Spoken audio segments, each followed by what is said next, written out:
Han pasado muchos meses, pero todavía estas imágenes siguen sobrecogiéndonos. Lo que ocurrió aquel día, aquel 11 de septiembre de 2001, ha cambiado la historia del mundo. Muchos de los conflictos bélicos y situaciones que actualmente estamos viviendo en todo el planeta tienen que ver con ese fatídico día. Buenas noches, bienvenidos a El Otro Lado de la Realidad, en una jornada en la que vamos a reflexionar sobre por qué estos acontecimientos dramáticos, importantes, no fueron anunciados, o quizás sí, por los grandes profetas de la historia. Hemos invitado a nuestra mesa de trabajo a varios expertos en diversas ramas de las profecías. El primero de ellos, al que quiero darle especialmente la bienvenida, es el general José María Sánchez de Toca. Buenas noches. Buenas noches. El general Sánchez de Toca es autor de un estudio único en su género, Los profetas del bosque, publicado hace muy poco tiempo en España, en el que se analizan las profecías emergidas desde la antigüedad hasta nuestros días en una región de Europa muy concreta. General, ¿alguno de estos profetas del bosque, en torno al Elba, el Danubio, en Centro Europa, anunciaron algo parecido a esto que acabamos de ver? Sí. Antes quisiera puntualizar que profecía es una palabra muy seria y no estoy convencido de que sean profetas. Se llama profeta del bosque porque los llaman así, pero no estoy seguro de que sean profecías, porque la profecía se acredita que lo es cuando se cumple. Y aquí hay muchas cosas que no se han cumplido y por tanto no puede decirse todavía que sean profecías. Pero sí, la respuesta a la pregunta es que sí. Lo que me movió a escribir este libro, a publicar lo que tenía trabajado y recogido de Centro Europa, cuando veía las imágenes que acabamos de ver, es esta frase que me había costado mucho traducir del alemán. Los edificios de Manhattan se derrumbaban despacio, desde abajo, haciéndose cada vez más pequeños hasta que se derrumbaban del todo y volvía a ser otra vez tierra llana, el área donde se alza el horizonte de Nueva York, la famosa skyline. Lo sigue hablando. Estos son palabras de un labrador austriaco de la zona donde había nacido Hitler mucho antes, que en una carta que escribía al profesor Bender en 1975. 75. 75. Sí. Entonces, este hombre había visto esta idea insólita de que los edificios se hundían, no se derrumbaban, no reventaban como en la Segunda Guerra Mundial. Lo había visto en el año 60. Entonces, sí, la respuesta a su pregunta es sí, ha habido alguien que lo vio. General, usted es general del Ejército de Tierra en la Reserva en este momento. Sí, explíqueme y explique a los espectadores cómo un general se implica en la investigación de un asunto tan complejo como este de las profecías. Pues echándole mucho valor, ¿verdad? Porque esto me lo encontré hace 20 años, en el verano, el segundo semestre del 79, nos vimos en la precisión de saber qué cursos de acción iban a tomar los acontecimientos si los rusos invadían un país asiático como hicieron en Afganistán. Está hablando de una reunión estratégica, digamos, dentro de... Estoy hablando de un organismo que se ocupaba de averiguar estas cosas. Entonces, al buscar escenarios, es decir, cursos de acción, pues vimos que era mucho más útil ver lo que habían hecho los demás que ponernos nosotros a elaborar, que al fin y al cabo éramos novatos en el empeño. Y recibimos y recogimos mucho, y entre lo que nos vino, nos encontramos con esta sorpresa de Centro Europa, que desde el siglo IV más o menos hasta nuestros días, ha habido una serie de tradiciones populares o de gente muy humilde, o párrocos de pueblo, o carboneros, o labradores, que han visto un desarrollo de acontecimientos muy coherente, muy encajable, en el que prácticamente son 3 guerras mundiales en el siglo XX. Además de esa profecía de 1975, donde ya podemos hablar de profecía, se ha cumplido, por desgracia, donde se anunciaba la destrucción de esos edificios en Manhattan, han aparecido otras cosas muy singulares. Desde hace unos años se habla de la existencia de un código secreto dentro de la Biblia, del que hablaremos dentro de unos minutos, en el que se han encontrado mensajes, letras, dentro de ese código extraño que anuncian o se refieren a acontecimientos importantes ya sucedidos. Uno de esos mensajes, el que ahora les vamos a poner en pantalla, escrito en hebreo, sobre las letras, los 308.000 caracteres de la Torá hebrea, aparece una serie de palabras que se entrecruzan en solamente un fragmento de texto muy singulares. Es como una sopa de letras que dice New York, Arabia, Laden, WTC, el World Trade Center. Curiosísima profecía, o quizá vaticina a posteriori, porque esto se encontró después de que sucedieran los hechos, gracias a un programa informático. También tenemos en nuestra mesa a alguien que ha estudiado ese código informático, que ha tratado de buscar mensajes en la Biblia y muchas otras profecías, que es Santiago Camacho. Santiago Camacho es periodista. Buenas noches. Hola, muy buenas noches. Periodista, además, muy atento, porque inmediatamente después de anunciarse o, bueno, producirse la destrucción de las Torres Gemelas, hubo incluso servicios informativos en este país y en otros que recurrieron a profecías de Nostradamus, en las que supuestamente se anunciaba la destrucción de las Torres Gemelas. ¿En qué quedó aquello? Porque aquello fue polémico. A profecías falsas de Nostradamus, porque aquello fue un tremendo bulo. La profecía que empezó a circular por Internet a toda velocidad, de hecho fue de uno de estos rumores que ahora se propagan de una forma incontrolable a través de la red, a través del correo electrónico concretamente, había sido tomada de una tesis doctoral de un estudiante canadiense que precisamente tratando sobre la ambigüedad de las profecías de Nostradamus había puesto este ejemplo. Y además lo había puesto este sí que había sido profético. Es decir, que el estudiante había sido el profeta. Exactamente, porque efectivamente esa tesis doctoral era anterior a la caída del World Trade Center. Lo que pasa es que eso fue recogido, se le añadió una coletilla a la cuarteta. De hecho, era una cuarteta de Nostradamus extraña porque tenía 5 versos, que eso sería el principio de la Tercera Guerra Mundial, y se le añadió la firma de Michel de Nostradamus y una fecha que además era como 10 años después de la muerte de Nostradamus. O sea, todo esto un poco traído por los pelos. Se descubrió el fraude cuando ya los servicios informativos de prácticamente la totalidad de las cadenas de televisión del mundo habían recogido esta profecía, cuando en aquellos días en el buscador Google de Internet la palabra Nostradamus se convirtió en la palabra más buscada por encima de los propios de Bin Laden, de World Trade Center, etcétera, etcétera. Y los libros de Nostradamus de los más vendidos en todo el mundo. Santiago, ¿qué tiene Nostradamus que atrae tanto? O sea, ¿quién es este personaje? ¿Cómo podemos definirlo en un pequeño retrato robot? ¿Y qué tiene que atrae todavía en el siglo XXI, ¿no? Las profecías de Nostradamus tienen el marchamo de por lo menos haber tenido grandes éxitos en el pasado. Nostradamus fue un personaje que en vida fue profético, profetizó su muerte, profetizó la profanación de su propia tumba y de hecho, por poner un ejemplo que nos pilla muy de cerca, el problema de las profecías de Nostradamus es que son tan ambiguas que muchas veces hasta que no se cumplen no las vemos. Profetizó, dicen, la llegada de Hitler al poder, por ejemplo. Sí, e incluso en nuestra propia guerra civil. En una cuarteta de Nostradamus se habla de un conflicto en Castilla en el que hay un nombre que es Franco y en el que a este Franco se le alían los de Rivera, los de Primo de Rivera, la Falange. Pero esto solamente se interpreta a posteriori. Exactamente, porque en un momento dado, en el siglo XIX, por ejemplo, tú lees esta cuarteta y dices Castilla, Franco, los de Rivera, ¿qué va a ser esto?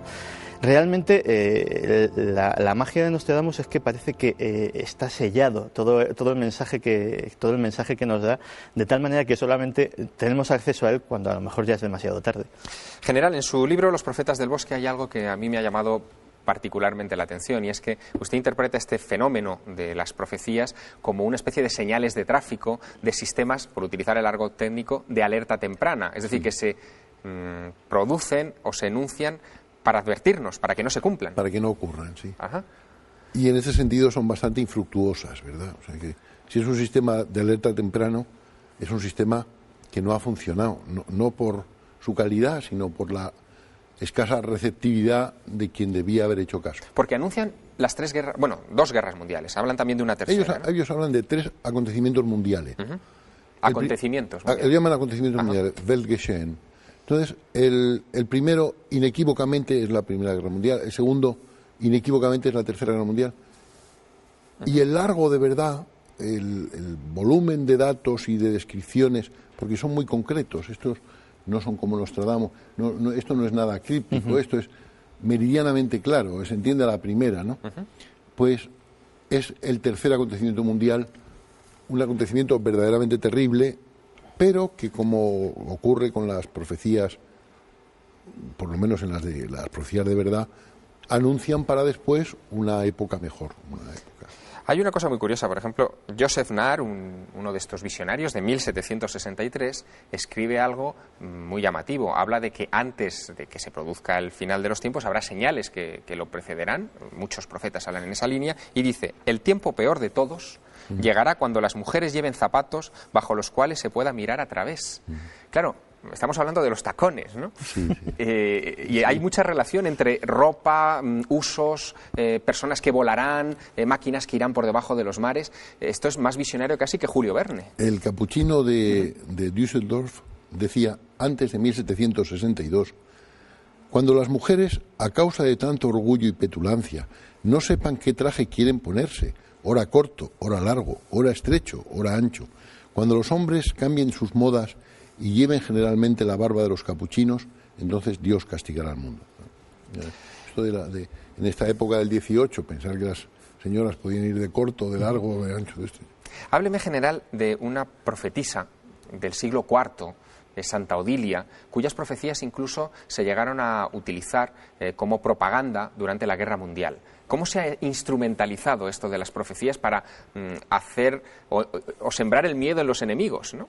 Sí, en la Primera Guerra Mundial, hacia el final, que realmente todos los contendientes estaban agotados, se empezó a utilizar textos supuestamente proféticos, porque verdaderamente de esta profecía de Santa Odilia no había testimonios muy anteriores. Hay testimonios del siglo XIX que lo recogen.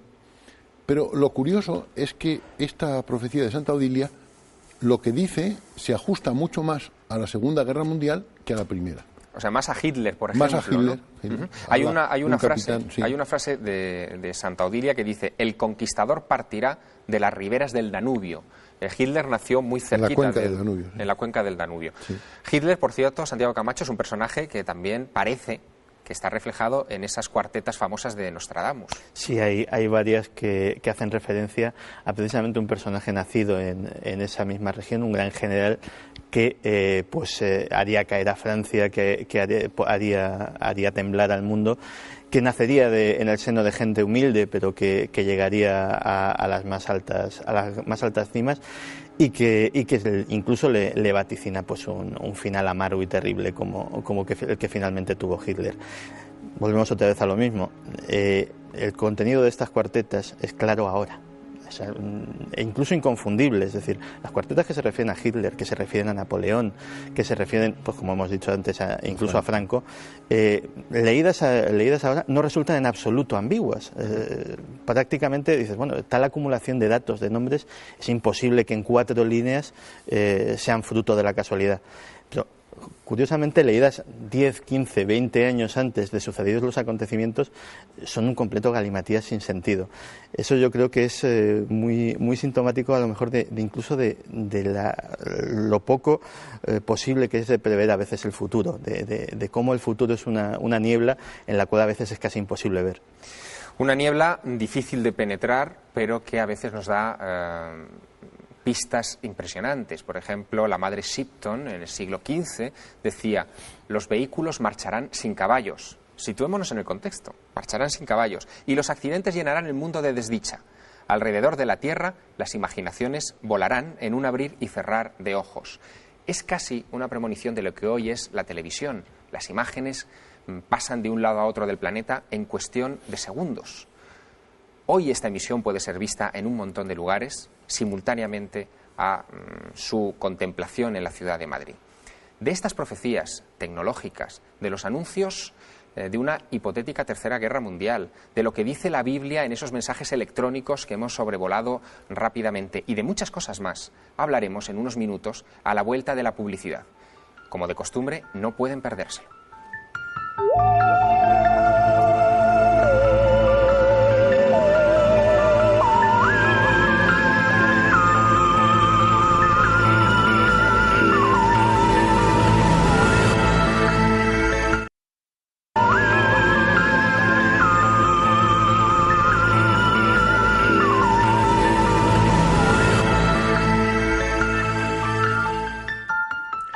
Regresamos a la mesa de trabajo del otro lado de la realidad, dejando sobre ella un aspecto de la realidad realmente fascinante. ¿Es posible adelantarse al tiempo? ¿Ha habido personas a lo largo de la historia que han anunciado acontecimientos que después se han cumplido? Incluso, ¿es posible que la Biblia encierre mensajes secretos, encriptados en sus páginas, sobre nuestro futuro? Precisamente este aspecto cobró relevancia hace algunos años. Un rabino descubrió que en la Biblia en hebreo original, en el libro del Génesis, si se contaba una palabra cada 50, se formaba efectivamente la letra o la palabra Torá, que es el nombre de los 5 primeros libros de la Biblia, de los 5 libros más sagrados para los judíos. Ahí arrancó una investigación que solamente ha podido perfilarse con el concurso de los modernos ordenadores, que han descubierto que si se convierte los 308.000 caracteres que forman la Torá, los 5 primeros libros de la Biblia, en una línea ininterrumpida y se crean con ellos cuadrículas como sopas de letras, dentro de esas sopas de letras aparecen mensajes de todo tipo.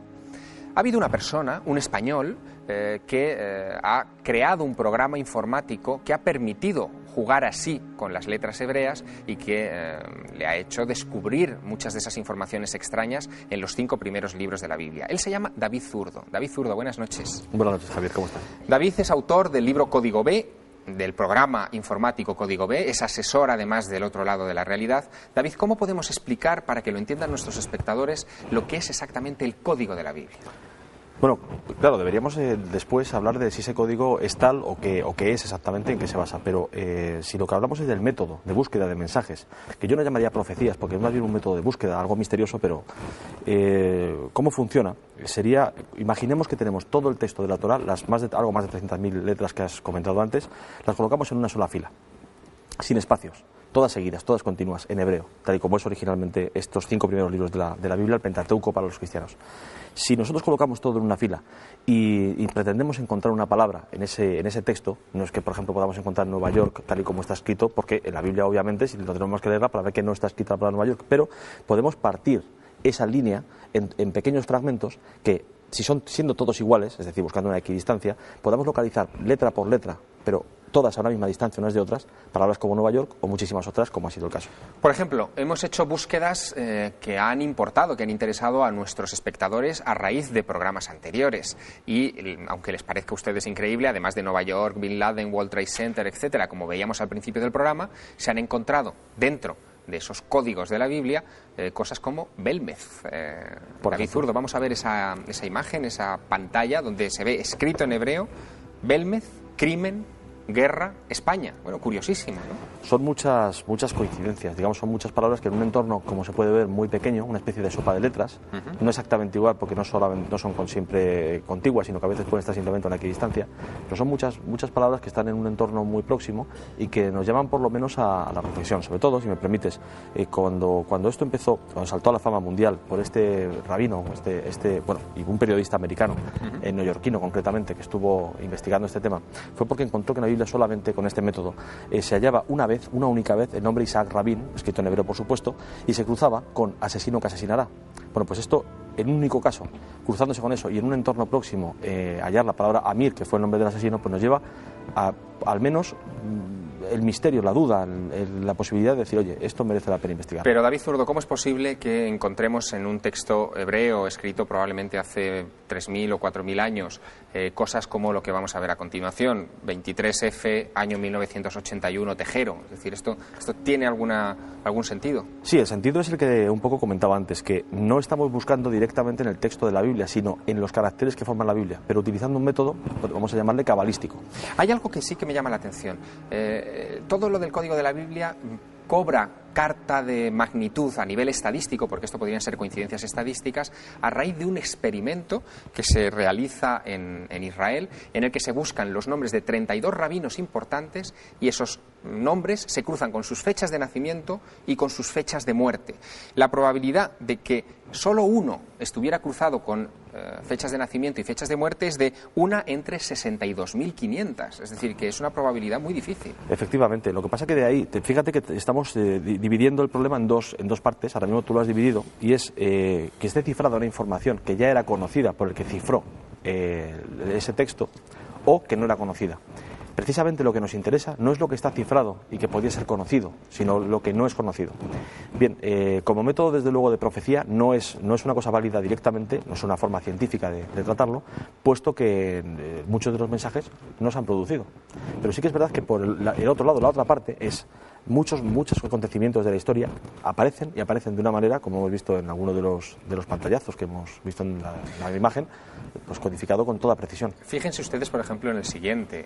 Podemos ver sobre la imagen Titanic, el nombre del Titanic, del famoso transatlántico, que se cruza con hundido, mar, montaña, hielo, año 1912. Todos esos parámetros en una sola imagen. Si esto es o no casualidad, bueno, nos ha traído muchos quebraderos de cabeza este asunto, tú lo sabes bien, David. Hemos querido poner esta pregunta, si esto es azar o no, en manos de un experto. Hemos acudido a Manuel Torres, que es criptógrafo y director de los servicios profesionales de la empresa SafeLayer, una empresa que actualmente trabaja en los diseños del correo electrónico de la OTAN y en el nuevo DNI electrónico, es decir, alguien que conoce muy bien los sistemas de encriptación. Y le hemos preguntado cómo ve él que hace 3000 años alguien pudiera utilizar la Biblia como una especie de gran código en el que introducir este tipo de informaciones. Nos lo valora de esta manera. Creo que la capacidad de ocultar información al resto y transmitirla entre un punto y otro sin intervención o sin que aquellos que están en el medio pudieran averiguarlo es algo que es innato al ser humano. Entonces, desde el momento en el que existen mecanismos para enviar información de un lado hacia otro, existe un mecanismo de ocultarlos. La pregunta vendría a ser ¿desde cuándo se inventó la mentira, por decirlo de alguna forma? Entonces tenemos ejemplos desde los propios egipcios, hace más de 3000 años, que ya ocultaban en los pergaminos y tenían grosores específicos en sus pergaminos para poder descifrar aquellos mensajes, como sistemas más recientes como los de ahora, que se basan en algoritmos matemáticos más o menos complejos. Le preguntamos también a Manuel Torres si él cree que los ordenadores nos van a ayudar a descifrar mensajes antiguos en esta clase de textos, y también tiene una respuesta para nosotros. Los ordenadores son herramientas bastante importantes y bastante interesantes porque tienen una capacidad de cálculo muy grande, que va aumentando de forma exponencial de década a década. En tareas simples como puede ser el cribado o análisis de la información, lo van a hacer infinitamente mejor que si uno mismo de nosotros nos pusiéramos a hacerlo. General Sánchez de Toca, por su profesión, también está acostumbrado a este asunto de encriptar mensajes, de la información confidencial, etcétera. ¿Cómo valora este asunto del código de la Biblia? No sé si ha tenido ocasión de aproximarse a este tipo de vaticinio profético. Sí, tuve noticia del primer libro cuando se tradujo al español, y en mi opinión el problema de la credibilidad del código de la Biblia está en el hecho de que el hebreo, como el árabe, son lenguas que sin puntos diacríticos solamente recogen las consonantes. Entonces, al no recoger más que las consonantes, es como si en español encontramos una S y una T, puede ser esto, hasta, está.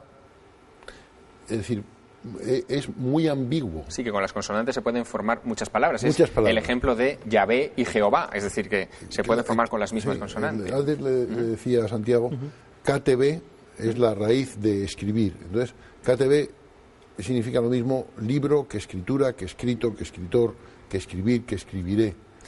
Claro, entonces, cabe la posibilidad de que hagamos decir a un texto que es solo consonántico lo que nosotros queremos leer. En cualquier caso, la Biblia es un libro lleno de profecías pero esas claras, abiertas, ¿no? En el Apocalipsis, incluso en el Antiguo Testamento hay muchísimas de ellas, ¿no? Hace un momento hablábamos de esta profecía del Apocalipsis. Se le dio el poder de dar vida a la imagen, ¿no? Nuestros abuelos no hubieran entendido esa frase, nosotros sí. Muchos profetas del bosque, de estos que usted ha investigado, hablan precisamente de elementos tecnológicos contemporáneos. Sí. Sí. Y además los presentan como señales del inminente final.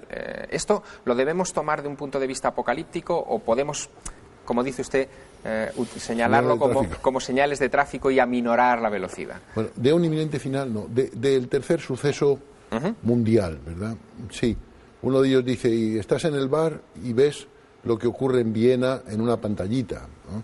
Y puedes estar con tu primo en Viena en 1 hora, dice uno de ellos, ¿no? Una forma de decir en su tiempo. Pero estos son signos que preceden al tercer acontecimiento, pero de ningún modo al final, ¿eh? No es el final. Luego anuncian también una buena época. Una edad de oro. Una edad de oro. David Zurdo, incluso se han buscado mensajes, yo no sé si llamar rosa, dentro del código de la Biblia. Aparecen alusiones, por ejemplo, al matrimonio entre el príncipe y doña Leticia. Podemos ver esa pantalla, ¿no? Ese pantallazo del código B. Parece Borbón, Príncipe y Ortiz. También curioso, ¿no? Sí, es que precisamente, como decía el general, nosotros primero que localizamos un mensaje y después tenemos que interpretarlo además. Y esa interpretación, por supuesto, ya es libre. Nosotros aquí creemos y queremos leer cierto mensaje que nos parece muy obvio por nuestro momento histórico, nuestra situación geográfica, nuestra situación cultural. Entonces entendemos el mensaje de una manera. Otra persona podría haberlo entendido de otra distinta o no entenderlo.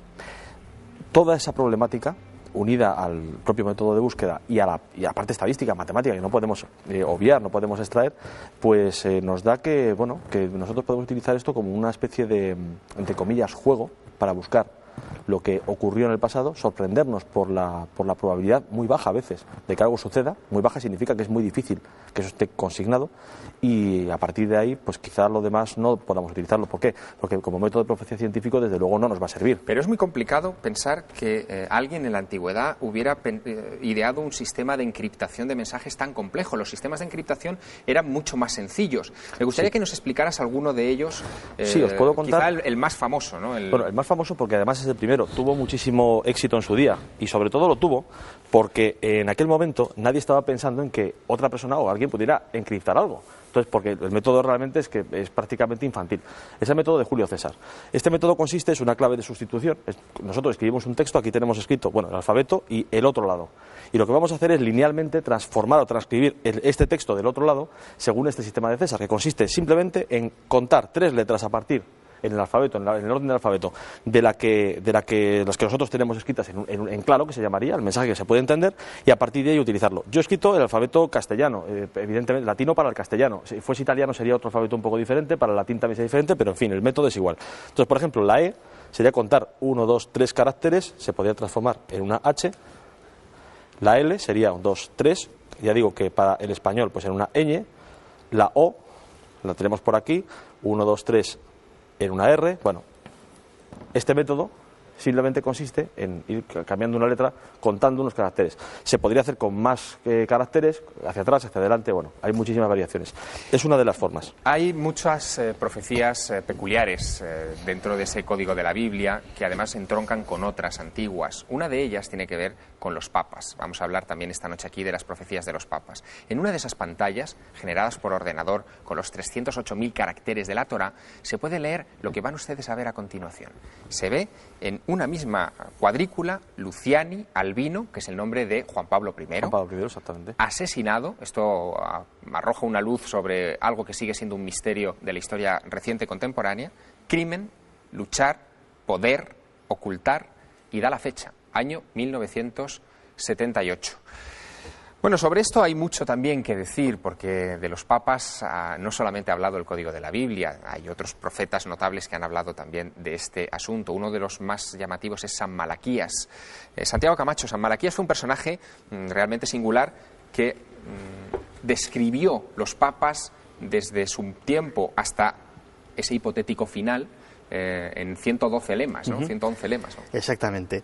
Y bueno, exactamente tal como como creemos la mayoría, porque hay una versión, digamos, más optimista sobre el tema, que dice que en realidad escribió los lemas de 111 papas, más el del final, pero que después del 111 a lo mejor pues había unos cuantos más de los cuales pues no se ocupó. Pero coinciden los 111 papas casi con lo que está pasando ahora, es decir, fíjense ustedes, el papa 110, el penúltimo, es Juan Pablo II. Las profecías que nos hablaba antes el general Sánchez de Toca, de los profetas del bosque, hablaban de que cuando las mujeres se le pudieran ver a través de los zapatos, que esto ha ocurrido en esta época histórica, no otra, ¿no da un poco de... Sí, de hecho, además, susto todo esto? los lemas coinciden sobre todo con la vida y sobre todo con el reinado del Papa, que es como más difícil de prever. Por ejemplo, el Papa actual es de labore solis, del trabajo del sol, que nos habla de un pontificado de mucha labor, de mucho trabajo. Juan XXIII era pastor y navegante. Había sido obispo de Venecia. Pero esto se dice en el siglo XIII, ¿no? Efectivamente. De hecho, además, la parte efectivamente más inquietante es que el único que no tiene un lema, sino que tiene un párrafo bastante largo describiendo su pontificado es el último, al que simplemente llama Pedro el Romano. Pedro el Romano sería...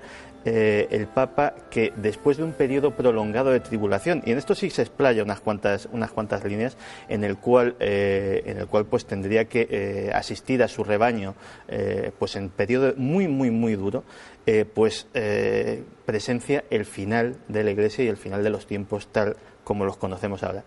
Esto no tendría especial importancia de no ser porque solo nos quedan dos para llegar. Uno, que es de la gloria del olivo, que se ha especulado incluso que pudiera ser de un país mediterráneo o incluso español, quién sabe, por este lema, y ya inmediatamente después Pedro el Romano, que es el que tendría que vivir esta época calamitosa para la Iglesia. Santiago Camacho, los lemas, como ese de Laboris Solis, el Papa Juan Pablo II es desde luego un Papa solar, activísimo, se le puede aplicar indudablemente ese tema, o de Medietate Lunae, de la media luna, que es casi lo que duró Juan Pablo I en el trono de Roma, se refieren tanto a su personalidad como también, Santiago Camacho, a sus escudos. Es decir, sí, que ahí hay una cosa muy curiosa, ¿no? Efectivamente, Pablo VI, por ejemplo, era Flors Floris, la flor entre las flores. Este tenía, además, estamos viendo en su escudo unas flores de lis. O sea, realmente son cosas que además ya vienen... Sí, este es el de León XIII, que es Lumen in Coelo, luz en el cielo. Bueno, clarísimo, hay un cometa ahí. Y el siguiente es el de Flos Floris que hablabas, ¿no? Pues fíjate que además es curioso porque las profecías de San Malaquías están perdidas durante 400 años. Lo curioso es que en este tema de coincidencia de escudos, de coincidencia de vidas, pues hombre, siempre puedes decir, a lo mejor es que estaban de alguna manera determinados y conociendo la profecía, pues... o bien eligieron llevar un tipo de vida determinado, de alguna manera les influyó. Lo curioso es que durante estos 400 años que estuvieron perdidas, también coincide, además con una perfección absoluta, los lemas con las vidas y las circunstancias de los papas de ese tiempo de pérdida de la profecía. Hay unas imágenes dramáticas que me gustaría que recordáramos, están en la retina de muchos de nuestros espectadores, sin duda, que se grabaron en 1981 en la Plaza de San Pedro. Son imágenes que preceden justo al momento en que Ali Agca, un terrorista, dispara contra el pontífice, lo abate, y comienza ahí probablemente la decadencia física del Papa, y muchos de los problemas que hoy el Santo Padre arrastra tienen que ver con ese momento dramático. Un momento dramático que sacamos a colación por algo muy curioso, porque hace poco, en el año 2000, se reveló el famoso tercer secreto de Fátima, donde se hablaba de el abatimiento de un obispo vestido de blanco y que Cardenal Ratzinger y la cúpula, digamos, de la ortodoxia católica interpretó como una visión de este atentado. Sí, lo que pasa es que es efectivamente, y además de hecho es público y notorio porque así lo ha hecho público muchas veces, Juan Pablo II atribuye que haber salvado la vida a la intervención directa de la Virgen de Fátima, a un favor de la Virgen. Pues esta revelación del tercer secreto de Fátima ha sido muy polémica porque de hecho hay múltiples expertos, ha habido circulando muchísimas teorías durante muchísimo tiempo hasta esta revelación que, dicho simple y llanamente, no se la creen. ¿Por qué? Porque, de hecho, ¿por qué tardar tanto tiempo en revelar algo tan simple, tan poco trascendente? De hecho, todas las teorías que circulaban, o todos los presuntos terceros secretos apócrifos que han estado circulando durante estos años, hacían referencia a cosas terribles, desde el propio final de la Iglesia hasta la infiltración de elementos satánicos en la propia Santa Sede, hasta el propio fin del mundo. Y, sin embargo, estamos hablando de un simple grave, un episodio histórico grave, pero que no tiene esa trascendencia como para tenerlo secreto durante más de 70 años, ¿no? Bueno, Juan XXIII dijo que no quería sembrar de terror el mundo cuando le permitieron abrir ese sobre lacrado que le permitían abrir solamente a los pontífices cuando llegaban al trono de Pedro. En el Código de la Biblia se habla también mucho de los papas, ¿verdad? Aparecen muchas referencias a los papas cristianos, que también es algo curioso tratándose de un texto hebreo, ¿no? Efectivamente, sí. Ya digo que las búsquedas, desde luego, se refieren a veces a personajes que aparecen más veces o menos veces, pero desde luego, sí, lo que dices es así. Aparecen perfectamente recogidos pues los nombres de los papas, sí. Hemos pedido opinión a Antonio Piñero. Él ha estado invitado en esta mesa en otras ocasiones. Él es catedrático de Filología Griega en la Universidad Complutense de Madrid. Su especialidad son los estudios bíblicos. Incluso ha traducido algunos textos antiguos, religiosos y evangelios apócrifos al castellano. Y le hemos pedido su opinión sobre la posibilidad de que exista realmente un código secreto en la Biblia. No hemos encontrado una autoridad más preparada para ello, para interrogarle al respecto. Y esto es lo que nos cuenta. Yo creo que teóricamente es posible. Sin embargo, no conozco ningún colega. Estoy metido en una asociación internacional que estudia la Biblia por derecha, por izquierda. Son gente confesional, ortodoxos, protestantes, ateos. No conozco en ninguno de los congresos en los que he asistido últimamente, y son muchos en los últimos años, ni una sola vez que se haya planteado este problema. Es decir, es algo que científicamente no se toca. Pero posible, ¿por qué no?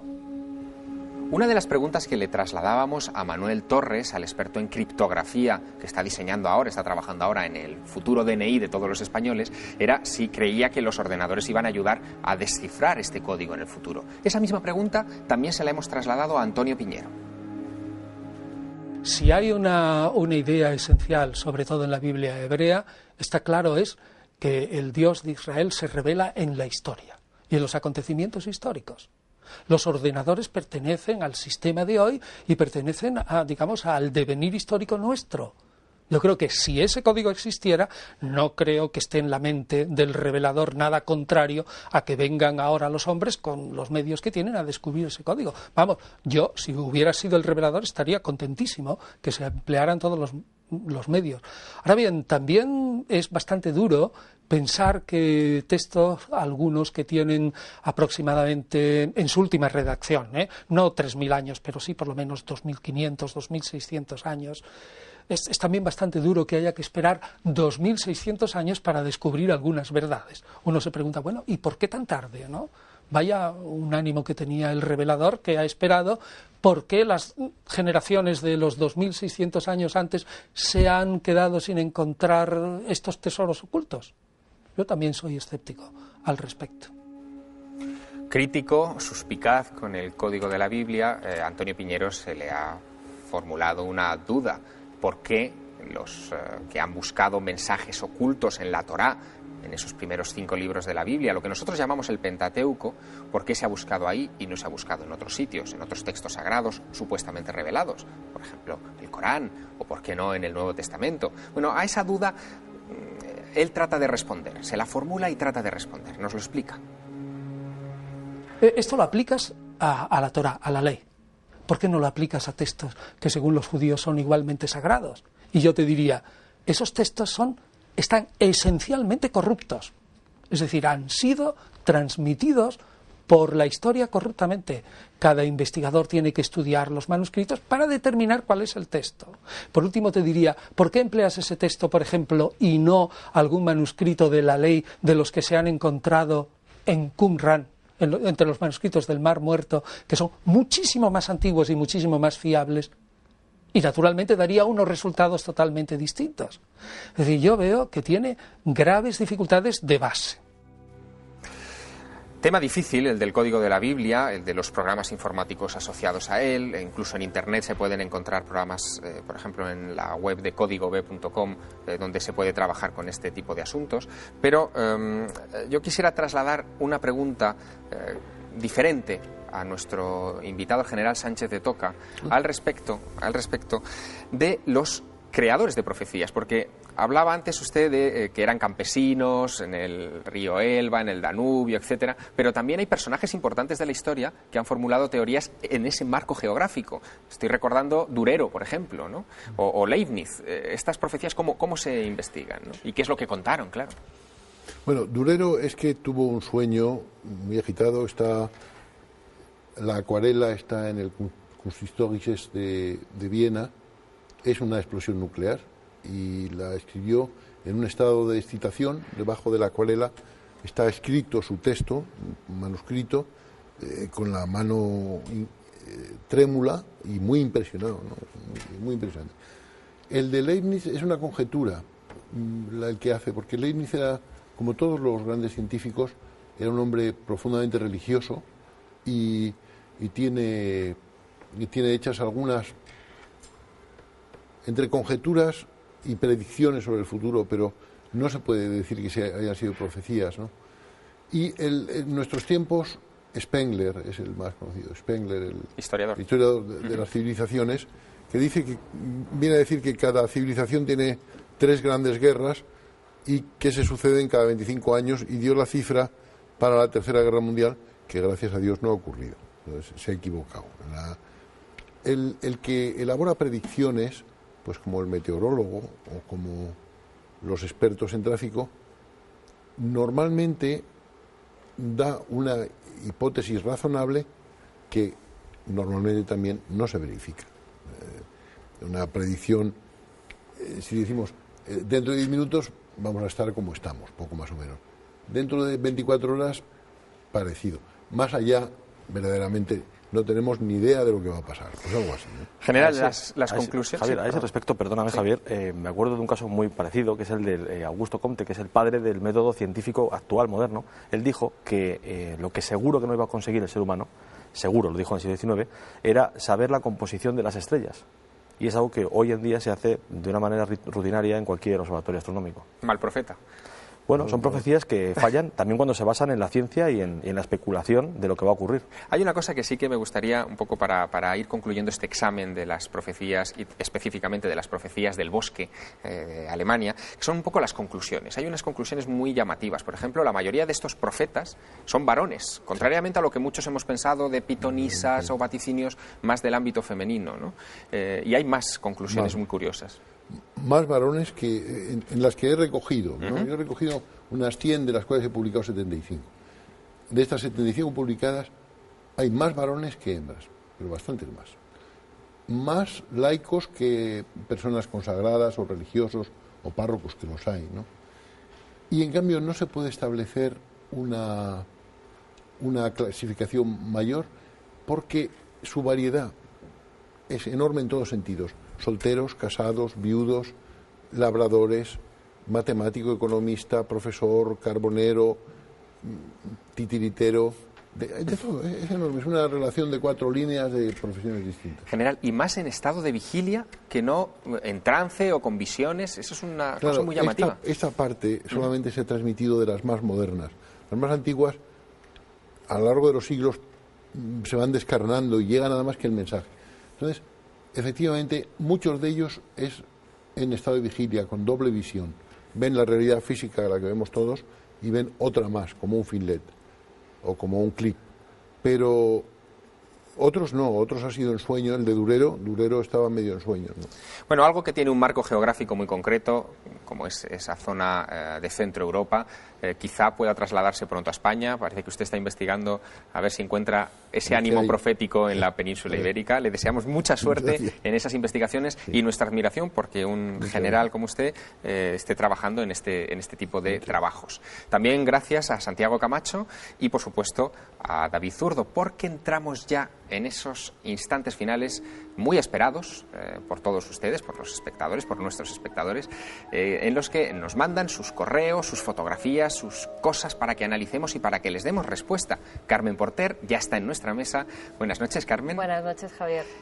¿Qué es lo que nos ha deparado esta semana? ¿Qué cosas nos han enviado nuestros espectadores? Muchos mensajes y buenos, no es como las profecías que la mayoría son apocalípticas. Menos nuestros mal. espectadores, nuestros televidentes son muy optimistas, es todo lo contrario, y lo que quieren es saber e investigar más sobre imágenes que nos mandan, sobre lugares. Y en primer lugar nos vamos a ir a un lugar, que es a Ponferrada. ¿A Ponferrada? Sí, Enrique Fernández nos dice que él ha estado este verano allí, que ha podido ver el castillo de Ponferrada y que el otro día, cuando tratamos el tema de los templarios, se quedó muy impresionado, porque dice que vio símbolos templarios que él ya había visto en ese castillo. Y la pregunta es, ¿el castillo de Ponferrada es templario? Bueno, el castillo de Ponferrada es templario, no quizá estos muros que ahora mismo estamos viendo, pero sí en la parte interior de este castillo hay una antigua fortaleza que era, desde luego, de la Orden del Temple, y no una fortaleza cualquiera. Era casi la caja fuerte que tenían los templarios en el Camino de Santiago, es donde se guardaban sus riquezas. El famoso oro de los templarios pasó parcialmente por este lugar. Ahí vemos la tau, característica del temple. Efectivamente, es un lugar, aquí estamos ya dentro del castillo, un lugar que merece la pena visitar. Hay tanta geografía templaria en nuestro país y tan poco conocida que algún día habrá que hacer un mapa de carreteras con los lugares templarios de la península ibérica. Sería un éxito, seguro. O una ruta con los espectadores y nos vamos con ellos a recorrer espacios templarios, que también podía ser. ¿Qué más cosas nos Vamos preguntan? con fotografías que nos mandan para a ver si tienen pues alguna explicación, porque la verdad es que cuando te salen cosas raras en las fotografías muchas veces los espectadores se asustan, pero bueno, hay que darle una llamada a la calma. A Montserrat Morón, que nos escribía desde Toledo, nos dice que tomó estas fotografías en Lanzarote hace 16 años. Y mira, si os fijáis, Javier, si se fijan los espectadores, hay como una especie de túnica y de cara flotando ahí en la imagen. Dice que esto les asustó un poco y que no saben muy bien qué Ahí es. está marcada, sí, sí. Exactamente. Bueno, esto parece un reflejo, ¿no? Eso es, Javier, eso es. Hemos mandado a uno de nuestros especialistas informáticos, a Guillermo León, que nos analizara estas imágenes y efectivamente nos ha dicho que al parecer la fotografía está tomada desde un vehículo, desde un coche y además en movimiento por las rocas que se ven un poco difuminadas, se ven un poco difusas. Y la túnica sería el reflejo que hay en el cristal y al hacer la cámara, la persona desde un cristal pues ha reflejado su propia camiseta. Mucho cuidado con hacer fotografías a través de las ventanillas del autobús, cuando uno viaja, o a través del parabrisas del coche, porque son la fuente principal de confusiones, de fotografías raras que nosotros estamos recibiendo. Mucho cuidado, si hay que tomar una fotografía desde un coche, bajen la ventanilla. ¿Qué otras cosas tenemos? Pues Javier, hablabais antes del tercer secreto de Fátima, de esas apariciones marianas de Fátima. Pues fíjate qué curiosa la foto que nos ha mandado Noelia González Díaz. Dice que ellos hicieron esta fotografía con cámara normal, no era digital, las llevaron a revelar y en ese momento había una oferta en la tienda de revelado que te hacía 2 copias por una. En una de las copias aparece normal y en la otra, fíjate, la figura que aparece arriba en el cielo. Era un día de sierra que estaban esquiando normal y corriente y aparece como una figura virginal. Parece una aparición de una virgen. Pues también hemos analizado las fotografías y lo que pasa en este caso es que se trata de una mancha de tinta. Al revelarlo, en una de las copias se ha quedado un manchón de tinta que al parecer pues no ha salido muy bien impresa la imagen, porque después en la parte de abajo se puede ver, al ser analizadas con el ordenador, más puntos donde esa tinta ha ido y no tenía que estar. Caramba, una mancha de tinta, pero con muy un curiosa, detalle muy curiosa. ¿Hay más cosas? Pues vamos, como siempre, con la encuesta. Seguimos con la encuesta, que la tenemos abierta, ya sabéis, en la página de Telemadrid, www.telemadrid.es. Van a nuestro programa, El otro lado de la realidad, allí pinchan en encuesta y la tenemos en el aire. La pregunta es, ¿qué profecías o profetas de esta lista le parecen más precisos? Nostradamus, el primero. El segundo es San Malaquías. El tercero, las niñas videntes de Fátima, lo acabamos de decir. Y el cuarto, el código secreto de la Biblia. ¿Cuál les parece a ustedes más fiable? Pues votennos y la semana que viene daremos la respuesta, Javier. General, si usted tuviera que votar en esta encuesta, ¿qué votaría? Las niñas. Las niñas de Fátima. Las niñas de Fátima. Porque predijeron casi la caída del comunismo, decían en una de las visiones, ¿no? Sí. Y por el testimonio vital. Mire, hay un elemento de desconfianza siempre cuando hay beneficio, ¿verdad? Cuando hay un interés monetario, un beneficio, afán de protagonismo. Y estas niñas son el ejemplo justo de lo contrario. Estas niñas, el prefecto las encerró, en fin, lo que hicieron con ellas no tiene nombre, ¿no? Entonces, yo creo que son las más de fiar de todo esto. Bueno, espero que nuestros espectadores no se condicionen demasiado por esta encuesta, que voten a través de telemadrid.es señalando en la pestaña de programas y pinchen donde el otro lado y después en el icono de la encuesta, pero si además quieren escribirnos, lo pueden hacer a través de 2 canales, Carmen. Efectivamente, Javier, tienen 2 vías, la del mail, que es madrid.elotrolado@telemadrid.es, y si nos quieren mandar cartas, postales, vídeos, psicofonías, lo que quieran, deben hacerlo a una dirección postal que es Madrid no duerme, el otro lado de la realidad, Telemadrid, Paseo del Príncipe número 3, 28223, Pozuelo de Alarcón, Madrid.